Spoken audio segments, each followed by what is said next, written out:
Caião, a igreja barra templo está com os dias contados, como aconteceu na Europa? Ele quer dizer a igreja no Brasil, né?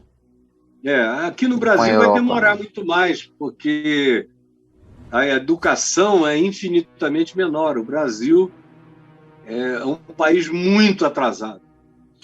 O Brasil deu uma Então, emburrecida de uns 30 anos para cá, Caio. Você não acha, não? eu acho que a década de 80 tinha as melhores, teve mentes muito boas. Os Deu uma anos emburrecida. 70, É, 60, havia uma academia inteligente, uma classe média inteligente e culta, e era. os pobres não tinham sido ainda corrompidos do jeito que eles foram, porque até os pobres foram profundamente corrompidos nos seus valores, É. porque o Estado corrompeu os pobres. A maldade do Estado, a maldade dos governos corrompeu os pobres. A maldade das polícias, a maldade dos órgãos e das instituições, a maldade das instituições de proteção que não fazem nada, a maldade do protelamento e da procrastinação do judiciário, a maldade da perversidade dos governantes, a maldade corrompeu os pobres. Foi essa maldade das elites e das academias e das instituições e das governanças e das políticas corromperam os pobres. Então, o Brasil piorou muito. Piorou muito, muito, muito, muito. O Brasil que eu conheci tinha pobres muito limpos e pobres muito simples e sinceros. Hoje, até os pobres estão perversos. A classe média supremacista elegeu esse governo, que, desculpem, eu não quero que ninguém saia daqui zangado comigo, esse governo de posturas diabólicas, anti-humanas, anticristo, antivida. Pioramos. A nossa educação piorou, tudo piorou. A maioria do Brasil, a maior parte do Brasil, andou para trás. Então, quanto menos educação, mais religião. Quanto menos educação, mais religião mágica. Quanto menos educação, mais magia de prosperidade, mais magia de dinheiro. Quanto menos educação, mais malandragem. Quanto menos educação, mais corrupção. Quanto menos educação, mais se tem na polícia a referência para o pobre que diz: eu estou aqui, não faço nada, eles vêm aqui e arrepiam. Daqui para frente eu vou arrepiar também. Como eu já ouvi de traficantes que disseram: eu trabalhei honestamente até 30 e tantos anos, eu era padeiro, eu era sapateiro, eu era isso, eu era aquilo. Levava uma surra por semana da família, da polícia. Até que depois de alguns anos eu procurei o tráfico, me ofereci para ser gerente, porque eu sou bom de contabilidade. Meu Deus. E aí vai corrompendo. Você vê nesse governo, o ministro da Educação, me dá vergonha, um pastor presbiteriano. Cada nova medida dele é um passo, passos e passos atrás. Então, respondendo rapidamente, não. Eu acho que a maior patrocinadora da religião da magia, da religião do engano, da religião do dinheiro, da religião das posses, da religião do capital e o culto a ele, da religião da supremacia, do cabeça, que não é cauda e tem orgulho disso, isso tudo nasce no chão da ignorância. E os coaches e os pastores que se dão bem nessa, se dão bem em cima da burrice, da ignorância e também da avidez, da cobiça das pessoas que querem prosperidades materiais a qualquer preço, como sinal de Deus. A Europa já está longe disso há muitos anos. Muitos anos. Ela se tornou pós-cristã praticamente depois da Segunda Guerra Mundial. O que veio acabando com o cristianismo na Europa foi a Primeira Guerra, que foi uma das guerras mais horríveis da história humana, porque era corpo a corpo, trincheira a trincheira, era homem matando outro homem, olhando nos olhos, revirando a espada dentro do cara, a escopeta lá dentro dele, o atirando dentro. Foi a primeira guerra que produziu O Senhor dos Anéis, do Tolkien. Foi a primeira guerra que produziu a interpretação ateia do C.S. Lewis, que veio a se converter depois, porque ele estava lá com o Tolkien na primeira, na segunda. E foram essas guerras, que praticamente são uma guerra só, teve aquele intervalo de alguns anos só para os mesmos se prepararem para atacarem outra vez. É praticamente o intervalo de continuidade entre a Primeira e a Segunda Guerra. E aí os mesmos protagonistas voltaram com mais armamento, só que agora à distância, com grandes booms.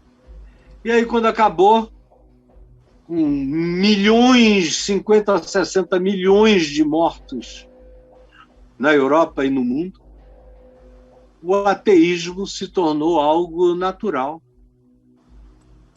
Porque quase tudo aquilo era feito em nome de Deus. É em nome de Deus que a gente vai atacar, é em nome de Deus que a gente vai defender, é em nome dos nossos valores culturais alemães que também foram defendidos em nome do Deus, ou dos deuses da antiga Germânia. Foi também um movimento extremamente pagão da parte dos germânicos e da parte dos outros. Era o Deus cristão, era uma luta também de deuses, de principados e de potestades, e na terra de representantes desses vínculos. A América veio em nome de Deus, o Japão foi em nome do seu imperador, das suas dominações e da sua cobiça por matéria-prima que faltava na ilha. E aí, quando a soma disso tudo aconteceu, o que sobrou foi nada. Eu me lembro que quando eu comecei a visitar a Europa com regularidade, anual, na década de 70, eu gostava de procurar os templos. E eu ia em templos luteranos, dependendo do país, anglicanos. Eu ia muito pouco em templos reformados ou batistas, ou isso, aquilo que tinha a mesma cara. Eu gostava das arquiteturas. Então eu preguei na Inglaterra em milhares de igrejas, literalmente centenas de igrejas anglicanas e de arquiteturas interessantes.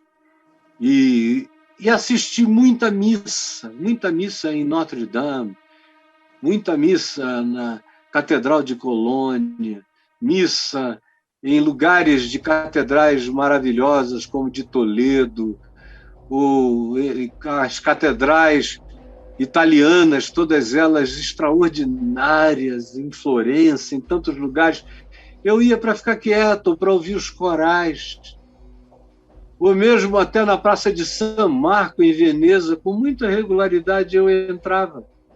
E o bispo local era um cara que eu conhecia, e eu gostava da homilia dele. Às vezes eu chegava lá, sentava no meio da multidão, meia hora, uma hora, e me aquietava. Mas ano após ano eu fui vendo os grupos diminuírem, até que a designação pós-cristã começou a ser usada. E hoje em dia ela já é uma definição que começa a ser usada nos Estados Unidos. Porque os americanos já foram, na sua maioria, cristãos protestantes. Hoje, isso já começa a se tornar minoria. uma grande minoria, mas em decadência, decadência, decadência. E se a igreja lá continuar do jeito em que ela esteve nos últimos anos, especialmente com Trump, dentro de 25 anos, o que nós teremos será apenas uma sombra. Porque essas pessoas que estão ativas na religião lá estão morrendo. Pat Robertson está velho, está morrendo. Jerry Fowler já morreu. É o filho dele que está lá, cheio de problemas morais. O Bill Hybels não morreu, mas a Willow Creek, que já foi um acontecimento, está em estado absoluto de decadência. O Billy Graham morreu. A organização dele continua a levantar fundos, mas é só isso. Quem preside, o filho dele, por exemplo, o Frank, é um cara antitético em relação ao pai. O pai defendia os negros, ele é contra tudo, ele é supremacista, ele é trumpista. Vão destruir o que foi construído em séculos e séculos e séculos de pregação, muitas vezes ignorante, mas na maioria das vezes sincera. Esses caras vão acabar com isso. E no Brasil demora mais, porque a ignorância é maior. O que eu acho que vai acontecer, só para concluir? Eu acho que a Europa vai se tornar cada vez menos cristã, porém vai crescer nela uma forma de busca de espiritualidade, que já vem acontecendo. Já existe nas novas gerações europeias uma sede de espiritualidade. Eles não descobriram ainda, mas estão começando a descobrir que a sede deles está em Jesus e no Evangelho, não no cristianismo.